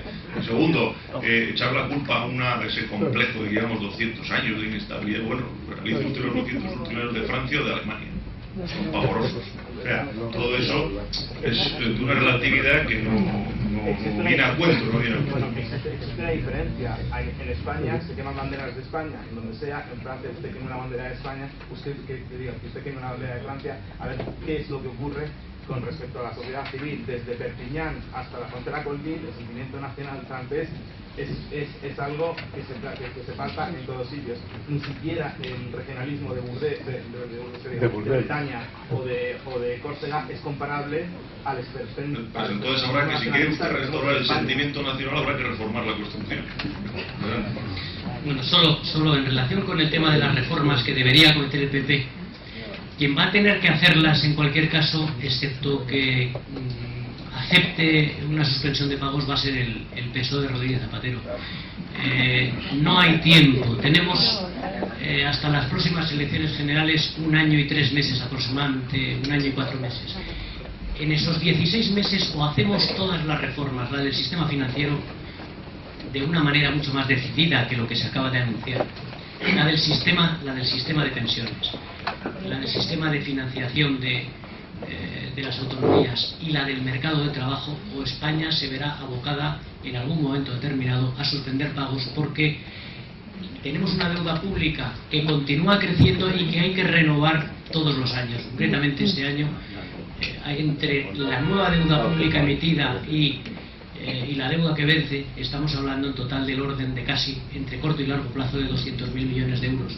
200.000 millones de euros nos coloca en una situación de permanente inestabilidad frente a los mercados, y los mercados son los inversores, que en el momento en el que piensen o deciden o crean que el gobierno español no está haciendo lo suficiente para tener recursos suficientes para pagar los intereses y el principal de la deuda, nos llevan a la suspensión. Y yo creo que ese riesgo es el que ha impulsado el afán reformista de este gobierno, y es el que le permite al PP parapetarse y decir: yo no quiero hacer ninguna reforma, ni bajar el sueldo de los funcionarios, ni congelar las pensiones, ni bajar la indemnización por despido, porque sabe, creo en este momento, que esas reformas le tocan al PSOE, y pretende llegar al poder sin necesidad de tener que hacer esas reformas, y que se las haga mientras tanto el actual gobierno. Si quedara alguna reforma sin hacer, lo que le aseguro es que el PP no estaría legitimado para hacerlas, y que la posibilidad y la pretensión de hacerlo, como se dice vulgarmente, en los primeros 100 días de gobierno, yo creo que se encontraría con una contestación social que haría muy difícil que esas reformas se llevaran a cabo. Porque además de tener la capacidad normativa, en este momento, con la situación social y política que hay en España, hace falta legitimidad. Sí, era solo un detalle de la organización territorial, no tiene que ver. ¿Qué se esconde detrás, o qué puede haber detrás del cambio de denominación de gran parte de los institutos nacionales de meteorología, de empleo, etcétera, por ¿cómo se llama ahora? Agencia estatal? Ya no existen los institutos nacionales. Sí, tienes razón. Primera vez que no me había dado cuenta que era un tema general y no sé qué significa, pero algo significa. Tiene que haber trampas. Seguro que hay una conspiración. Bueno, yo quería decir que yo no creo... Por favor, silencio, hablen alto y claro. Yo no creo en una salida liberal de la crisis. ¿Por qué? Pues porque el liberalismo considera al hombre exclusivamente desde el punto de vista económico. Ha demostrado históricamente su impotencia para tratar problemas como, por ejemplo, el separatismo y el secesionismo. El liberalismo subordina la sociedad al mercado, y la solución de los problemas sociales lo cifra exclusivamente en la economía, y la economía como un aspecto exclusivamente técnico y de aplicación de medidas técnicas. Y, por ejemplo, la crisis enorme de la sociedad civil, no se ha mencionado nada la desmovilización, la destrucción de la sociedad civil. Y eso es vital y capital, porque el poder no solamente se controla a través de la división de poderes, sino con una sociedad civil fuerte, activa. Entonces, las instituciones sociales y del Estado existen no exclusivamente para garantizar el buen funcionamiento del mercado, sino existen para garantizar la igualdad, porque la sociedad civil por sí misma no consigue la igualdad. Y la igualdad es necesaria porque sin igualdad no hay libertad. Y esto es algo que olvida el liberalismo. Entonces, la crisis, antes que económica y más profunda que la economía, es una crisis cultural. Porque en este país vamos fatal económicamente porque culturalmente somos menos que cero. Y yo echo de menos que no se toque este aspecto de la crisis cultural, tal vez porque el liberalismo no considera la cultura como un valor fundamental. Porque para el liberalismo la cultura es un producto más que se exhibe en los mercados. Y no es una dimensión fundamental del ser humano principal que la dimensión económica. Entonces yo quisiera saber si existe algo, alguna medida, etcétera, en este respecto. Yo quiero hacer una postilla, me parece muy bien traída esta intervención, pero si usted critica el liberalismo, pues tiene que criticar el igualitarismo, porque no es más que una teoría política. Somos absolutamente desiguales por naturaleza. ¿Quién establece la igualdad? Igualdad ante la ley. Pero más allá, ¿quién la decide? Bueno, esto como reflexión. Bueno, perdón, lo que establece es que la sociedad exista como algo más que una serie de individuos luchando por el beneficio económico. Explica. Porque la sociedad es una cultura. Y ese aspecto olvida el liberalismo. Por favor, va a contestar a la pregunta. Bueno, tiene usted esa concepción y yo desde luego no se la voy a discutir. Lo que sí le quiero decir es que el sistema liberal que yo defiendo es uno en el cual es imprescindible que el Estado sea lo suficientemente fuerte para que todo el mundo pueda desarrollar sus libertades sin herir a los demás. Y yo entiendo que eso es el liberalismo. Sin un Estado fuerte, sin unas instituciones políticas fuertes, no hay posibilidad de que exista liberalismo. Por tanto, no estamos hablando exclusivamente de un tema personal. Respecto a la crisis actual, es verdad que al haberse producido la crisis del sistema financiero, el haber tenido que poner por parte de muchísimos estados una cantidad enorme de recursos para sanearlo, da la impresión de que se ha producido una quiebra del Estado liberal en ese sentido y por esa vía. Y yo debo decirle que no es así, porque los sistemas financieros son, por definición, en los países de economía de mercado, instituciones que de hecho no son de mercado. Los sistemas financieros son una excrecencia, son una excepción a lo que es la libertad en las economías de mercado, porque son sectores oligárquicos, controlados por los bancos centrales, en los cuales no hay libertad de entrada ni de salida, en los cuales las decisiones fundamentales sobre los tipos de interés, el tipo de créditos que se produce, el beneficio que se puede dar, las provisiones que hay que constituir en un momento determinado, lo que se puede financiar y lo que no, lo decide la autoridad monetaria. Es todo menos instituciones liberales. Y es un ejemplo de cómo el intervencionismo público, en este caso, a través de la intervención de los bancos centrales, lo que hace es provocar catástrofes como la que estamos viviendo.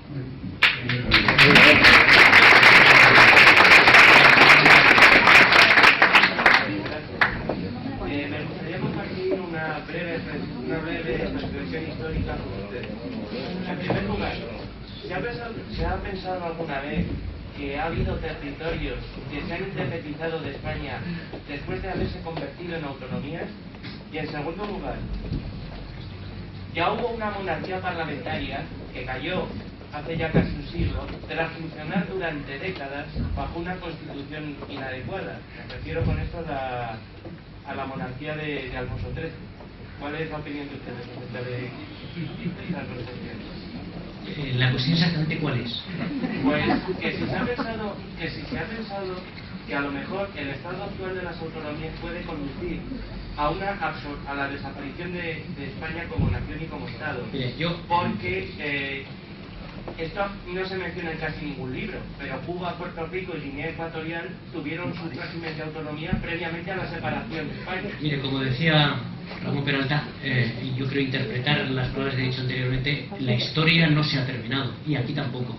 Por supuesto que todo eso puede pasar. Espero que no pase, pero que puede pasar, por supuesto. Y que tenemos una Constitución que no se respeta a sí misma porque no se cumplen muchos de los objetivos que se plantea y de las obligaciones que imponen a los gobiernos. Por supuesto que sí.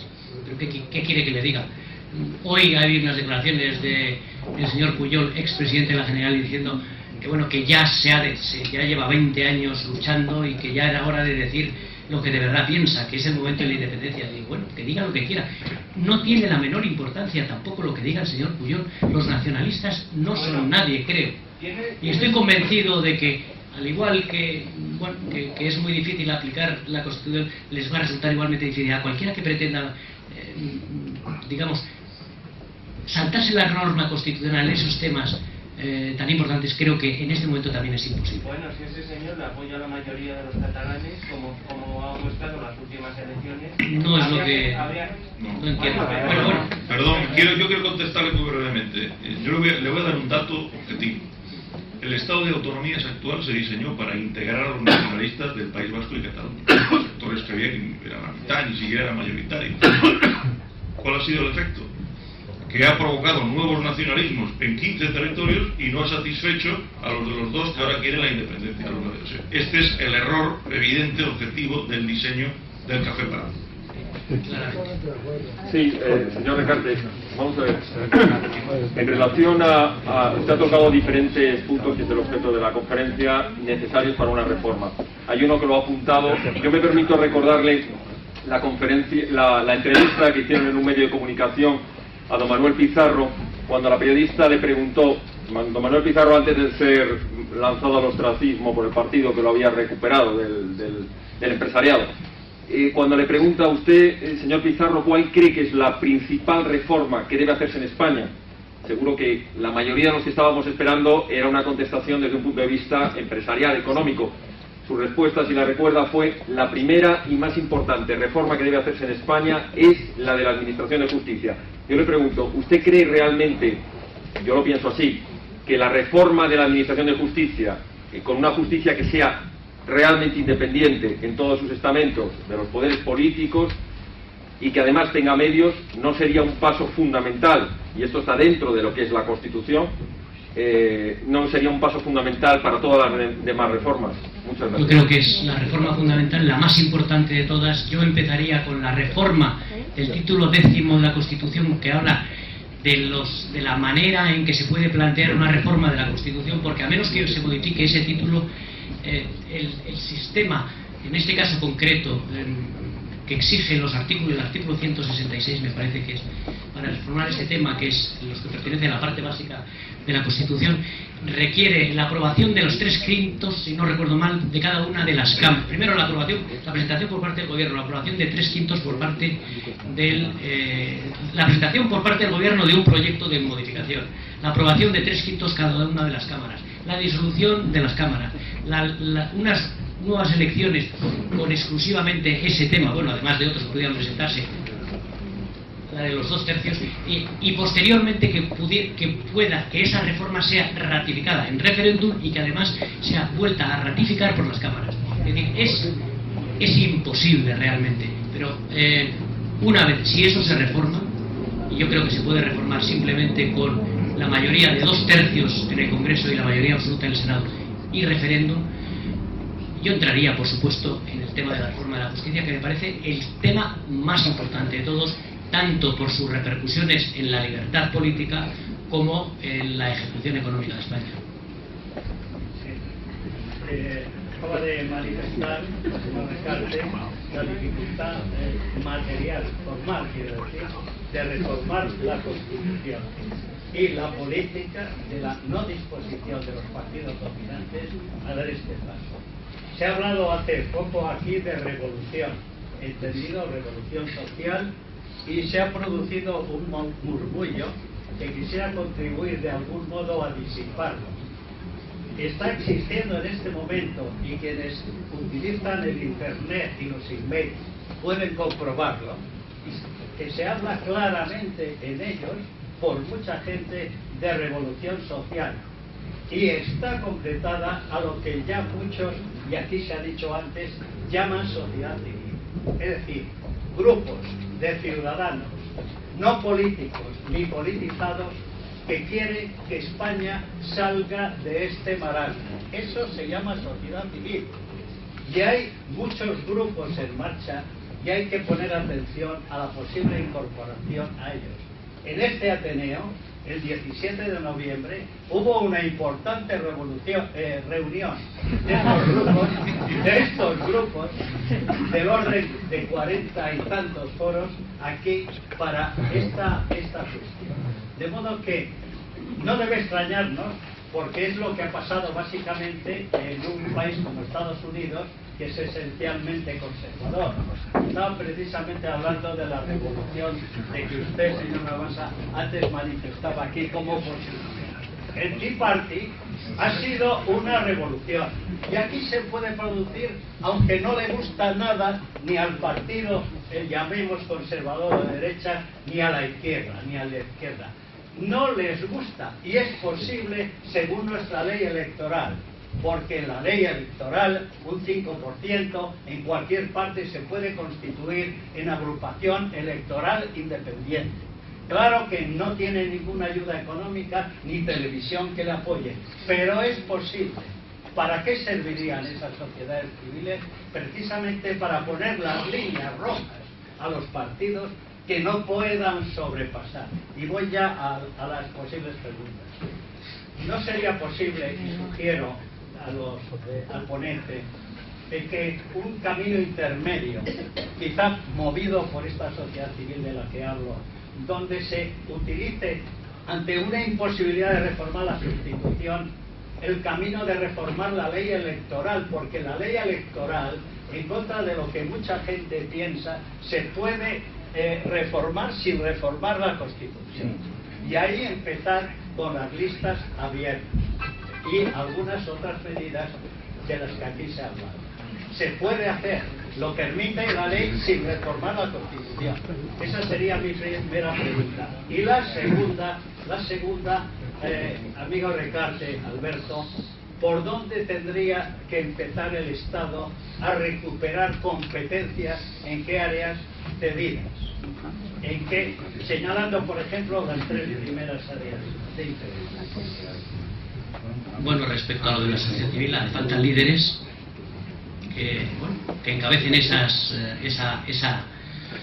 levantamiento, y espero que no tengan que inmolarse, ¿no?, como el túnel, pero quiero decir, no hay otro camino efectivamente que ese, y modificar la ley electoral, que es de 1976, que es preconstitucional y que por supuesto se puede aprobar con mayoría simple en cualquier momento.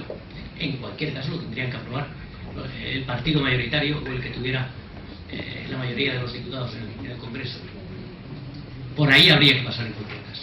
Sí, perdón, en la ley electoral la fórmula proporcional habría que reformarla en la Constitución, que se quiso introducir a propósito. Se puede poner límite. Y la circunscripción provincial también. Perdón, y en relación con el otro tema, yo creo que el tema sanitario yo creo que está muy maduro para que sea recuperado por el Estado, entre otras cosas porque las autonomías no son capaces de controlarlo, no lo quieren, porque saben que por esa vía y con un gobierno que les está exigiendo recortes en los gastos, yo creo que hay muchas que están dispuestas a devolver esa competencia. Yo creo que esa sería la nueva vía. Yo creo que en el tema educativo también habría una parte que habría que devolver. Y en el tema de la educación universitaria, por ejemplo, a mí no me cabe duda que lo que habría que hacer era hacer fundaciones dotadas independientemente de una vez exclusivamente para que se manejaran solas, y que aquella que fuera capaz de sobrevivir con sus ingresos que sobreviviera y que el resto se cerrara. Yo creo que esas serían algunas de ellas, y qué duda cabe que no sé, estamos viendo disparates como el tema de los enfrentamientos por los aprovechamientos hidráulicos, que les voy a contar de sorprendentemente el efecto que producen en la población. Y el efecto está producido en Aragón, en un sentido, en Valencia, en Murcia, en otro, en fin, auténticos disparates. Yo creo que esos serían los temas más evidentes. En relación con el tema energético, por cierto, no quiero que se me olvide una cosa. Tenemos poca energía nuclear, pero lo que sí quiero decir es que lo que tenemos es un exceso de energías renovables carísimas, hasta tal punto que en este momento estamos exportando energía a Marruecos, a Francia y a Portugal, porque no sabemos qué hacer con ella. Tenemos una sobreinversión que nos permite no tener que invertir, por lo menos en los próximos años, absolutamente nada, porque son tales los excesos y los costes que vamos a tener que pagar, que en eso, por lo menos, no tenemos necesidades. Muchas gracias por darme la palabra. Soy María Luisa Fernández. Silencio, por favor. Soy María Luisa Fernández, analista política. Cuando se hace la declaración última de los empresarios transformar España, se dan cuenta los grandes poderes, los empresarios, los del Grupo 35, que no es suficiente con que el grupo de los empresarios haga un informe que está muy bien. Ahora esas mismas personas se están dando cuenta que ya necesitan a la sociedad civil.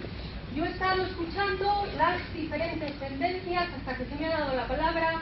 Como analista política tengo que decirle y tengo que informar que el análisis que tengo de España no es bueno, es muy malo.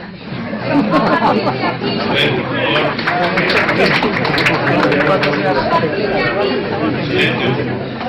están surgiendo de forma tímida, pero yo no sé si ustedes se dan cuenta. Ya salió el partido de Rosa Díez, ahora ha salido en Asturias el Foro Ciudadano del señor Cascos, y hay un debate interno, por lo que yo sé, dentro del partido sobre si se va a apoyar esa idea para que realmente se pueda reformar la Constitución. Yo creo que es verdad que hacen falta líderes. Yo me presento ahora mismo ante ustedes como líder para ayudar a España, porque yo sé las consecuencias que nos van a llevar dónde estamos y hacia dónde vamos. Y también les quiero decir, quería decirle al señor Recarte, el otro día le hice unas preguntas con bastante fuerza al embajador americano, a ver si de alguna manera yo le sonsacaba el que se pudiera ayudar a España. Las noticias del Fondo Monetario Internacional, la prensa de hoy, 2 días después, han dicho que no. Más o menos han dicho que no, por los datos que tienen y por la evolución de nuestra política. Con lo cual, usted ha hablado que si el presidente Zapatero no hace la reforma, a lo mejor estaría dispuesto a una suspensión de pagos. Yo le quiero preguntar como experto, ¿qué pasaría en el supuesto de una suspensión de pagos y cómo afectaría, qué pasaría con esas reformas? ¿Se quedarían congeladas? ¿Qué pasaría en el país?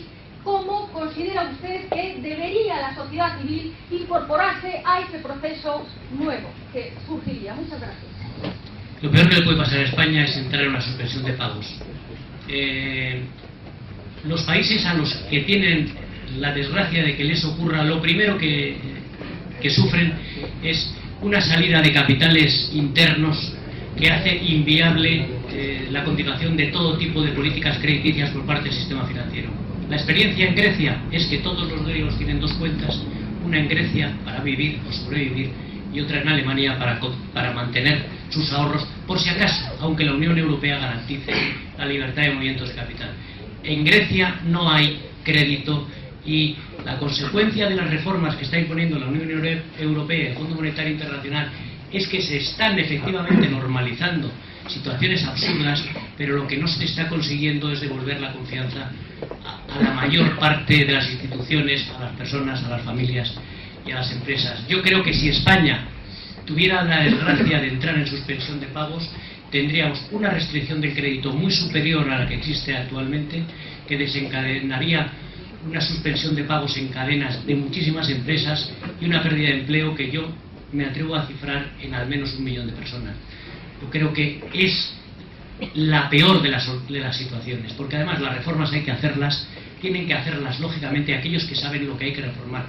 Y cuando se te imponen desde fuera, muchas veces tienen una lógica, pero otras veces no la tienen. Y la experiencia que en este caso ya hay de casi un año de intervención en el caso del griego es que el único interés que tiene tanto la Unión Europea como el Fondo Monetario es que el dinero que están prestando a Grecia pueda recuperarse y que lo importante es controlar el déficit público y que el Estado tenga recursos suficientes para mantenerse vivo, pero no se dan cuenta que lo que están provocando probablemente es un ahondamiento de la crisis de la que va a ser muy difícil salir. Bueno, yo creo que...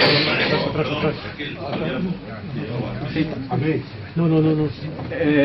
Señor Recarte, yo estoy bastante de acuerdo con sus opiniones políticas, y a mí personalmente me gustaría que usted interviniera más en tertulias políticas más que en económicas, para hablar de temas constitucionales, porque creo que es algo que usted de verdad domina y va muy bien encaminado. Sin embargo, hay un asunto sobre el que discrepo profundamente con usted, y es que usted defiende una España federal. Yo no sé si es consciente de que una federación es una unión de estados independientes que renuncian a su soberanía para crear un estado común. Y en España no hay esos estados, hay un solo estado. Habría que crear 17 nuevos estaditos independientes y luego intentar pegar los trocitos. Pero eso no es seguro que vaya a pasar. Y cuando se ha intentado, la historia nos demuestra que cuando se ha intentado crear una federación a partir de un estado unitario, casi siempre ese estado ha dejado de existir. De acuerdo completamente con usted. Yo cuando he defendido un Estado federal lo he hecho para poner de manifiesto que lo que tenemos en este momento es una mezcla de Estado unitario, Estado federal y Estado confederal. Y que el hecho de que las autonomías no tengan que recaudar sus propios impuestos, lo que está creando es un Estado confederal sin ningún tipo de responsabilidad. Mi propuesta es que por lo menos, si quiere usted le seguimos denominando Estado de las autonomías, que por lo menos que se financien sus propios gastos. Y eso es lo fundamental desde mi punto de vista, porque creo que lo que ha deteriorado más el funcionamiento del conjunto de las instituciones públicas en España, en concreto de las autonomías, es la irresponsabilidad fiscal. Y yo aquí creo que hay muchos economistas que han tratado este tema con profundidad. Y por eso lo único que he hecho es ponerle el nombre que de verdad existe y lo que de verdad existe en nuestra Constitución, que es un Estado confederal al que el Tribunal Constitucional está de hecho transformando en confederación, aunque al mismo tiempo, y como les he leído en toda esa serie de artículos, existe la posibilidad de controlar a esas autonomías. Lo que ocurre es que no se está haciendo. Entonces, ¿qué quiere usted que le diga? Yo de entrada no propondría un Estado federal, pero si vamos a seguir con este tipo de constitución, por lo menos que las autonomías se autofinancien sus gastos, o sean capaces, o tengan que acudir a los ciudadanos a explicar qué impuestos van a subir o crear para mantener todas las competencias que están desarrollando. A ver, una última pregunta. Bueno, yo creo que no se puede arreglar nada porque está todo. Dijo usted del empleo. La OIT hace muchos años dijo que cuando había el 5% de paro, que eso era un peligro porque no podían consumir la gente. Entonces, al no consumir, las empresas reducían la producción. Al reducir la producción echaban más gente a la calle. O sea, aquí hay el 40%, el 20%, es horrible. Luego, la fuga de capitales. Aquí no paga nadie, como han dicho, no que lo diga yo, lo han dicho los ricos, los millonarios no pagan nadie. Aquí el presidente de la bolsa y un exministro hace unos años tenían los capitales en unas sociedades, se llama SICAI, con nombre supuesto para no pagar. ¿Cómo se va a fiar uno de eso? Y se llevan los capitales fuera.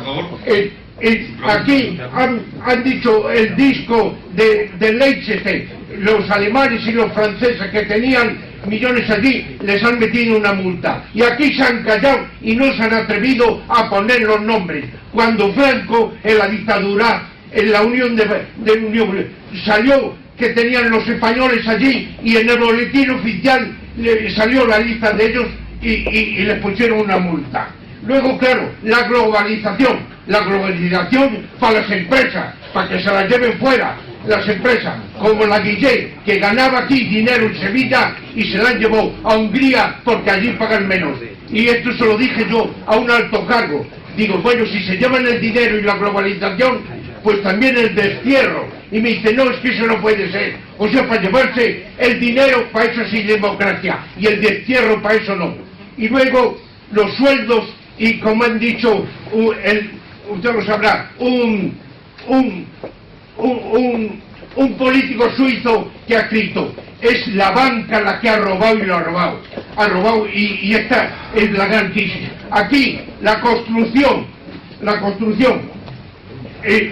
unos sueldos, unos precios fabulosos. En Suiza hay dos grandes supermercados. ¿Cuál es su pregunta? O si no, ya doy la palabra al ponente para que conteste. En Suiza hay dos grandes supermercados.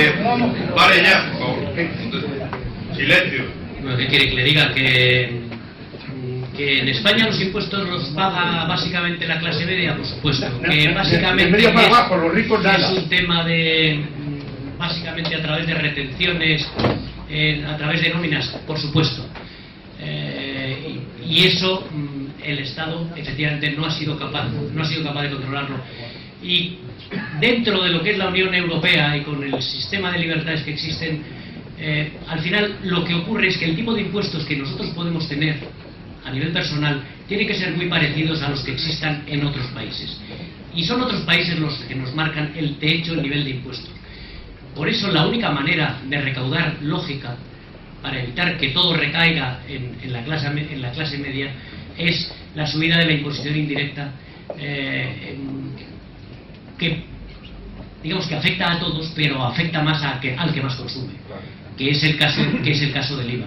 El intento de hacer la recaudación, el IVA lo pagan las empresas que venden, no el que compra. Y aquí es el revés. Permita que le conteste el ponente. Bueno, al final el IVA lo pagamos todos, que al final lo pagan los consumidores de una manera o de otra. Quiero decir que ese es el sistema que tenemos y realmente no tenemos capacidad ni económica ni de tamaño suficiente para tener otra diferente. Pero ¿qué quiere usted que le diga? Que por supuesto que los impuestos lo pagan la clase media, evidentemente, y que la única manera de conseguir, desde mi punto de vista, una menor defraudación fiscal sería simplificar los impuestos, eliminar deducciones, que haya uno o dos tipos exclusivamente y que los pague absolutamente todo el mundo, que no existan instituciones como la de las empresas familiares. En fin, hay multitud de decisiones que se podrían tomar en ese sentido, pero que no se han tomado. En parte, otra vez, porque la capacidad de influencia de los nacionalismos, concretamente en el tema de las empresas familiares, explica las diferencias sociales a la hora de pagar impuestos en el caso de España. Bueno, muchas gracias por su asistencia y aquí también.